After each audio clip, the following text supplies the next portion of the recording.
사전적인 의미로 이 고난이라는 단어가 괴로움과 어려움을 아울러 이르는 말이라고 설명해 주고 있습니다. 고난. 5월달은 참 가정의 달이고 감사가 풍성히 풍요로운 달인데 누군가에게는 감사와 또 은혜가 있기보다는 고난 가운데서 머무르는 자가 있기도 한 것이 우리네 살아가는 삶의 모습입니다. 고난. 참 언급하기 싫지만 저와 여러분의 삶에 고난은 불가피한 삶의 일부분입니다. 제가 본 바로 성경에서 하나님의 일은 거의 고난과 함께 수반되고 있습니다. 이 고난이라는 것은 내가 하나님의 뜻에 반하여 오는 경우가 성경에 덜어 있더라고요. 다윗을 한번 볼까요? 밧세바와의 간음 사건 이후에 다윗에게 펼쳐지는 고난, 괴로움과 어려움은 자신에게만, 비록 다윗이 선택하였지만 자신에게만 머무른 것이 아니라 실제 사랑하는 자신의 자녀에게까지 넘어가 그 고난과 어려움이 이어진 것을 우리가 성경을 통해 확인할 수 있습니다. 반면에 이 고난이라는 것은 내가 하나님 앞에서 아무리 하나님 뜻대로 하나님을 경외하고 또 예수님을 품고 하나님을 사랑하고 이웃을 사랑하려고 몸부림치고 있음에도 불구하고 소리 소문 없이 우리 옆에 찾아오는 것이 고난의 모습이기도 합니다. 여러분, 우리 한번 바울을 살펴볼까요? 바울은 바울로 회심하기 전 사울이었을 때 바리새인들 사이에서 떠오르는 신흥, 젊은 사자와 같은 잘 나가는 사람이었습니다. 그가 가지고 있는 학벌, 그가 가지고 있는 집안의 그런 많은 끈들, 연들, 그 모든 것들은요, 수많은 사람들이 사울로 하여금 사울이 가장 부럽고 흠모할 만한 대상이 될 정도의 많은 환경을 가지고 있었던 사람입니다. 실제로 그렇게 그의 삶의 자리에서는 바리새인들, 자신들의 동료들보다 앞장서서 나아가고 있었던 것도 사실이었습니다.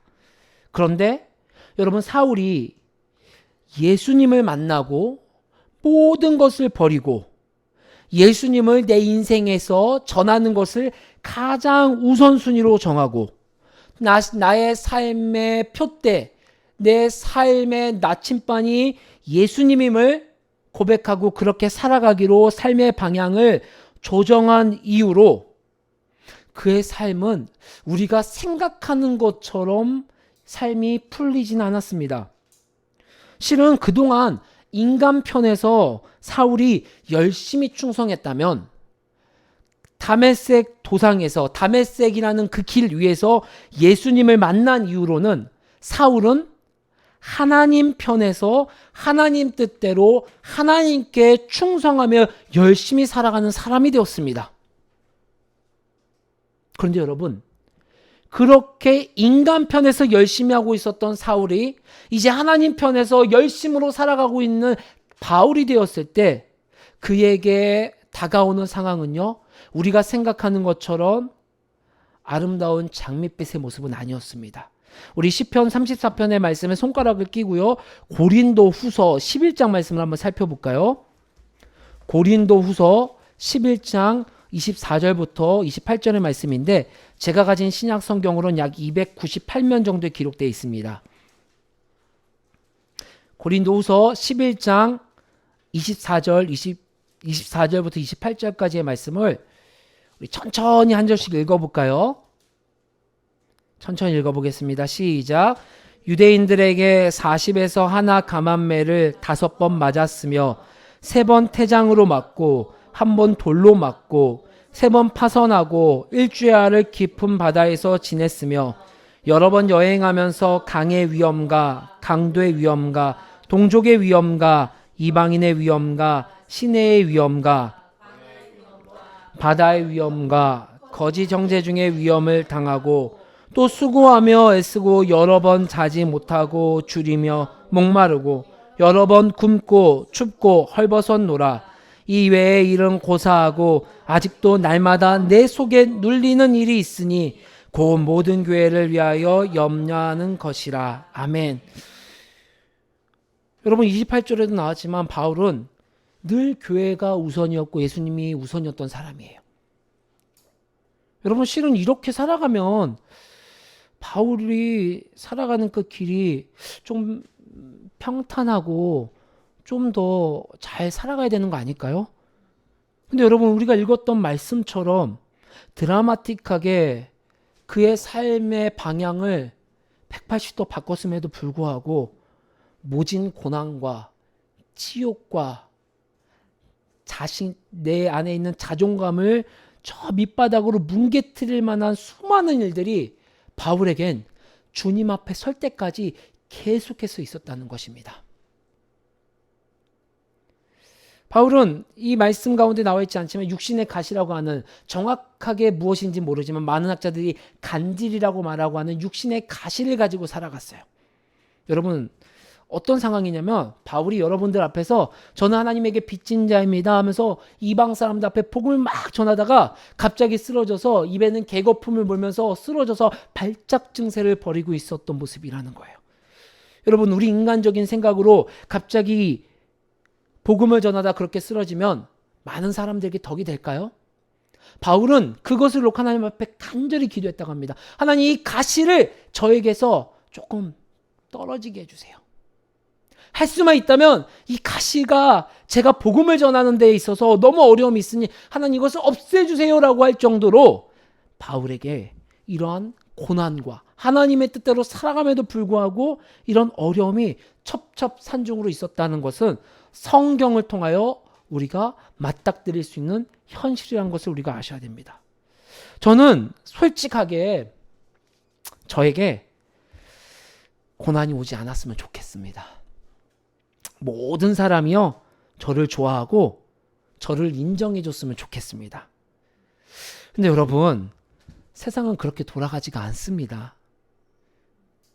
내가 아무리 준비되어 잘 살아가도 하나님은 바울처럼 심지어 예수님처럼 때때로 우리에게 고난이라는 그 길 위에서 발견되게 하신다라는 것입니다. 많은 사람들이 이 고난 위에 있을 때 이런 질문을 하곤 합니다. 내가 잘못해서 고난받는 그건 이해합니다. 제가 감당하겠습니다. 그런데 하나님, 어떻게 해서든 하나님의 뜻대로 살아가려고 애쓰고 내 재산도 팔고 내 삶도 주님 앞에 헌신하기로 작정하고 노력했음에도 불구하고 하나님 왜 나에게 고난이 오는 걸까요?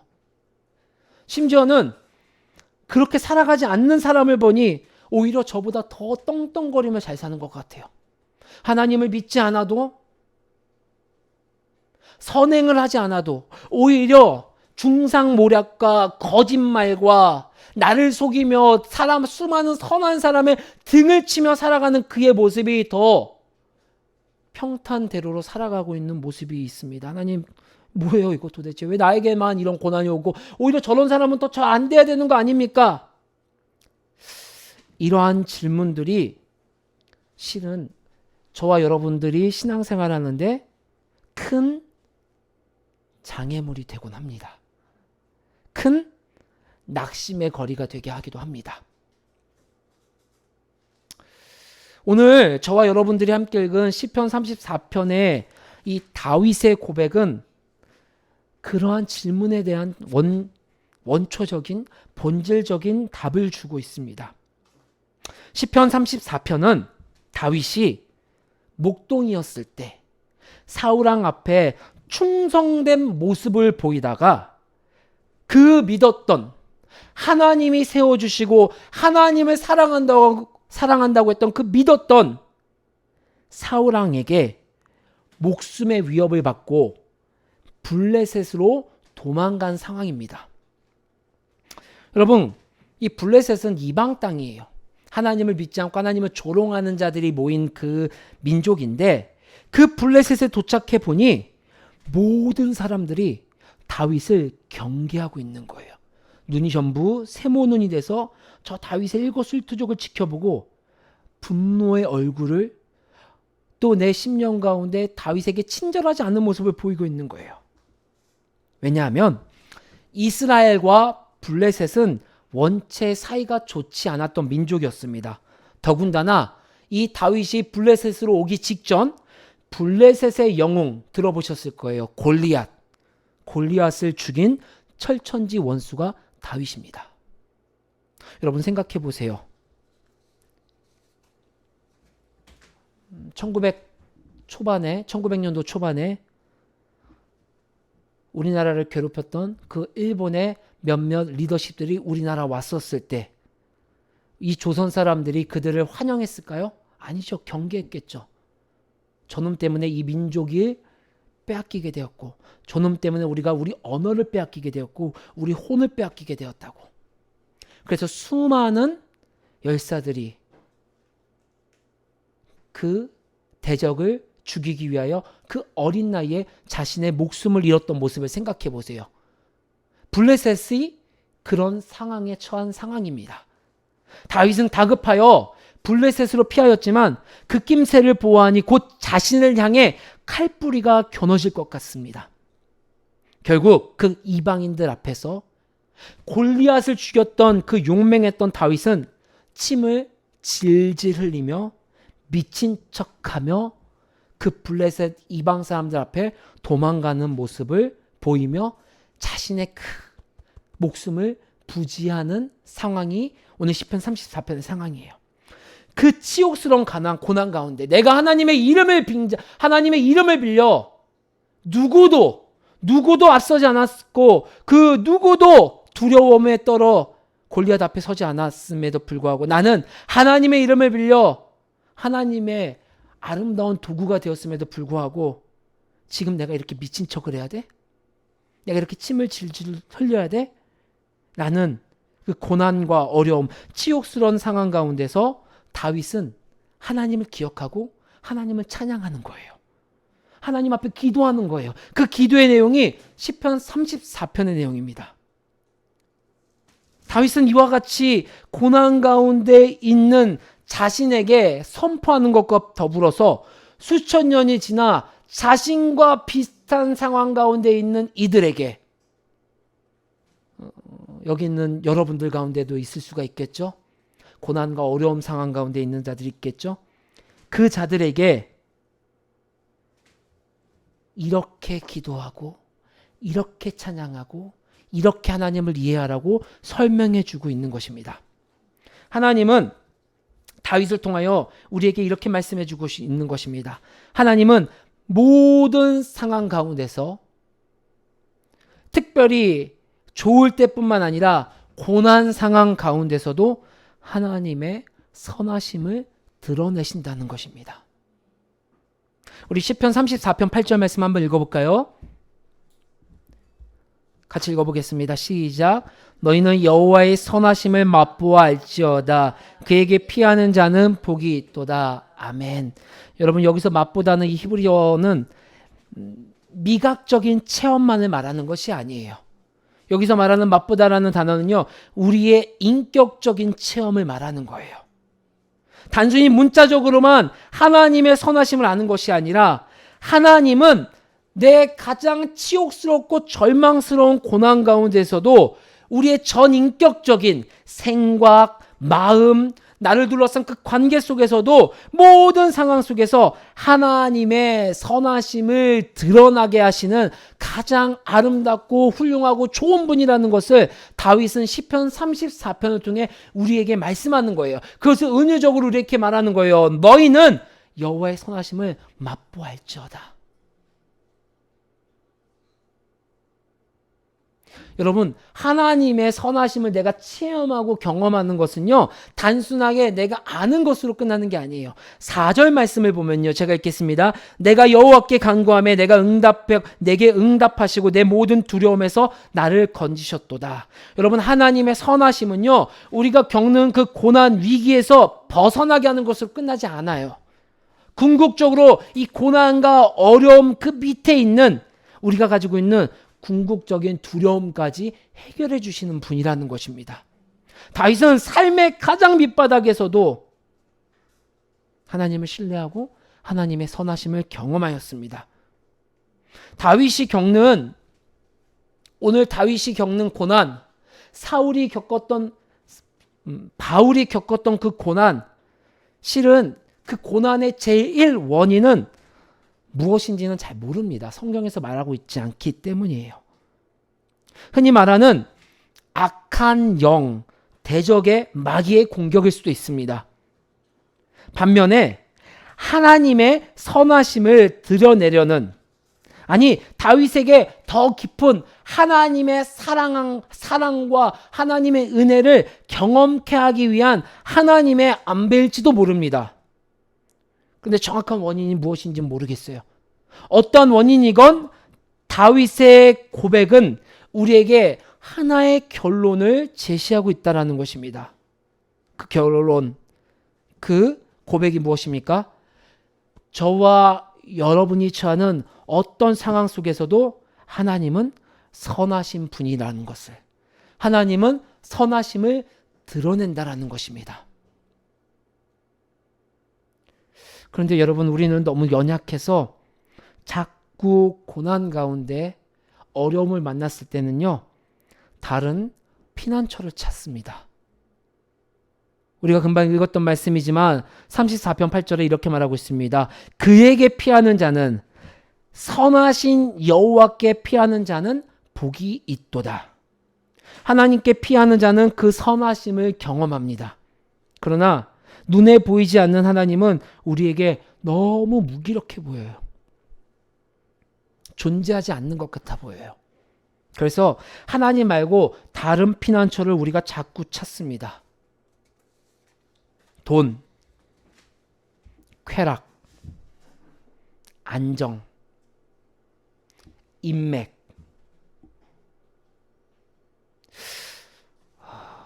저도 실은 여러분들은 그러신 적이 있을지 모르겠지만 저는 돈이라는 게 많았던 적은 없었던 것 같아요. 그런데 그 없었던 상황 가운데서 이 돈이 없어서 오는 어려움을 경험할 때는요, 쉽사리 하나님이 안 찾아지더라고요. 부끄럽지만 이 눈앞에 있는 걸 메꿔야 되니까 카드 서비스를 생각하고요. 돈 빌려줄 수 있는 사람 없나? 아내 옆구리를 콕콕 찌르기도 하고요. 온갖 머리를 써서 대출받을 수 있는 데가 없나라고 제일 먼저 그 부분을 찾게 되더라고요. 그래서 잠잘 때마다 이런 상상을 해요. 로또 복권 한번 사볼까? 웃으신 분들은 저와 같은 고민을 하시는 분들이에요. 스스로 진짜 많이 고민을 해요. 그리고 상상의 나래를 막 펼쳐나가요. 와, 로또 1등 15억이 당첨되면 세금 떼면 10억? 10억도 생각하니까 별거 안 되네. 그래도 10억 가지고 융자를 받아서 교회 건물을 하나 사야겠다. 그리고 1층은 카페를 열고, 그리고 2층이나 지하에 교회 본당으로 하게 되면은 차라리 안정적으로 교회가 조금 자립할 수 있고, 돈이 없어도 돈 때문에 교회가 걱정하지 않아도 되겠다 하면서 막 상상의 나래를 막 펼치면 막 혼자 씩 웃기도 하고, 그럼 그 카페에 어떤 커피를 팔까? 이 카페에서 우리 가족들이 커피를 마시면 좋겠지라고 막 상상의 나래를 펼쳐나갑니다. 그런데 여러분, 저는 단 한 번도 로또 복권을 사보지 않았습니다. 왜냐하면 제 마음 이면에 하나님의 선하심을 신뢰하기보다는 돈이 주는 안정감을 신뢰하는 것이 복권이라는 저 스스로의 생각을 했기 때문입니다. 교회 건물 생기고 집도 생기고 돈도 많아지면은 안정적이 되고 좋겠지요. 그런데 하나님을 신뢰하지 않는 마음으로 사는 것을 알기 때문에 저는 무수히 입으로 아내에게 로또 한번 사볼까 떠벌리지만 실제로는 그렇게 발을 내딛지 못하고 있습니다. 그렇게 발을 내딛는 순간 저희 피난처는 하나님이 아니라 로또, 복권, 돈이 될 것이라는 두려움이 저를 엄습했기 때문입니다. 여러분, 내가 당하는 고난은 누구도 그 짐을 덜어줄 수가 없습니다. 그리고 내가 당하는 고난이 얼마나 큰지 누구도 알 수가 없습니다. 근데 분명한 것은 오늘 다윗은 그 시편 34편 22절에 그 고난 가운데서도 하나님이 우리를 붙잡고 건져주시는 사실을 고백합니다. 22절의 말씀 같이 고백할까요? 시작. 여호와께서 그의 종들의 영혼을 속량하시나니 그에게 피하는 자는 다 벌을 받지 아니하리로다. 아멘. 여호와께 피하는 자는 복이 있고 여호와께 피하는 자는 다 벌을 받지 아니하리로다. 여러분, 이 모든 것에 우리에게 하나님이 피난처를 주신 거 아닙니까?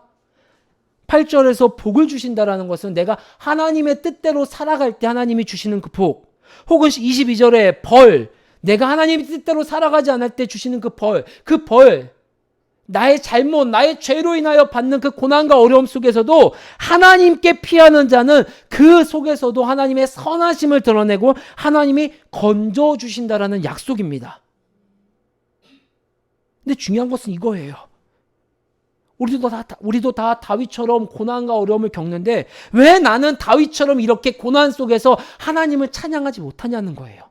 왜 나는 다윗처럼 이 고난 속에서 하나님께 감사하고 하나님의 선하심을 맛보지 못하냐는 거예요.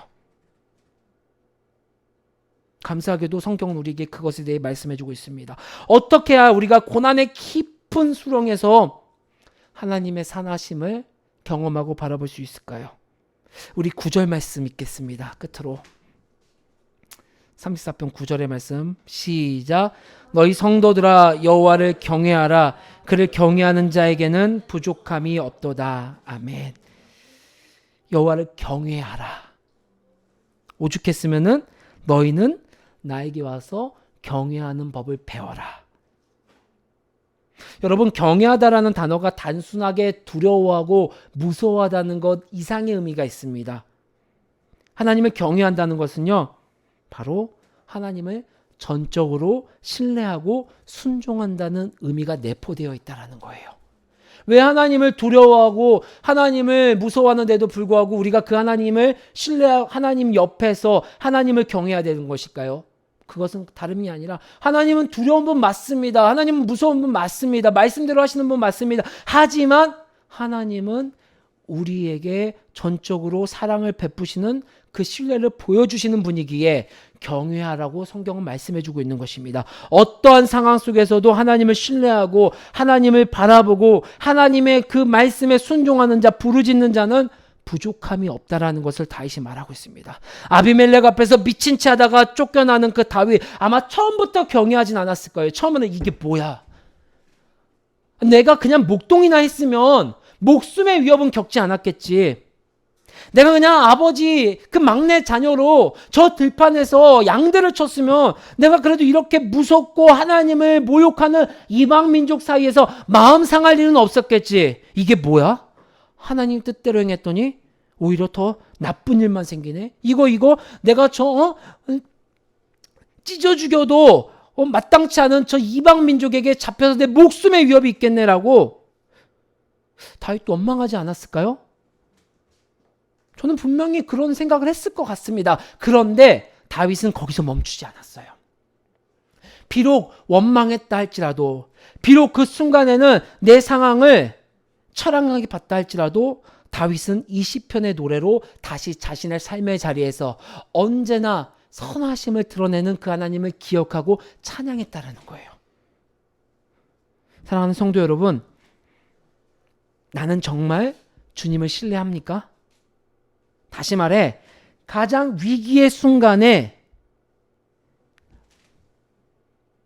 가장 고난과 어려움이 닥친 시기에 내가 피하는 곳, 그곳에 하나님이 계십니까? 하나님을 찾는 자입니까? 다윗은 말하는 거예요. 의지적으로 하나님께 나아가라고. 왜냐하면 하나님은 우리가 좋을 때도 하나님의 선하심을 드러내지만 우리가 혹 나의 죄로 인하여 고난과 어려움을 닥친다 할지라도, 혹 하나님의 선하신 뜻 가운데 나는 모르지만 이 상황이 너무 원망스럽지만 그 상황 속에서도 하나님은 하나님의 선하심을 드러내는 분임을 다윗은 그 자신이 경험하고 알고 있었기에 오늘 우리에게 하나님 앞에 그 선하신 하나님을 신뢰하고 나아가라는 것입니다. 여러분, 우리가 그러면 그 하나님을 신뢰하며 순종하며 나아가는 방법이 뭐가 있을까요? 여러분, 고난과 어려움이 왔을 때 그 고난과 어려움에 함몰되게 되면 우리는 하나님을 볼 수가 없어요. 그렇기 때문에 의지적으로 여러분 말씀 앞에 서십시오. 여러분 의지적으로 무릎을 꿇고 기도의 자리로 나아가십시오. 그런 자는 고난의 자리가 감사의 자리가 되는 것입니다. 고난 가운데 있는 자가 있습니까? 말도 안 되는 그 두려움들이 나를 엄습하고 하루하루 살아가는 것이 힘든 자들이 있습니까? 네.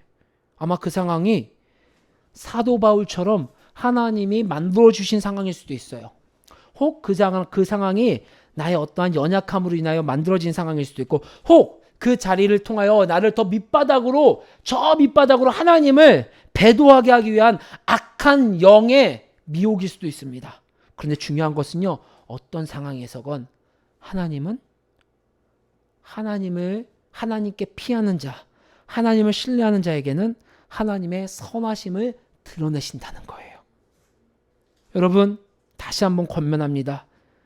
고난과 어려움 자리에 그 고난과 어려움 너무 힘들고 아프죠. 하지만 의지적으로 말씀 앞에 서십시오. 의지적으로 기도의 자리로 나가십시오. 그 자리에서 오늘 다윗의 고백처럼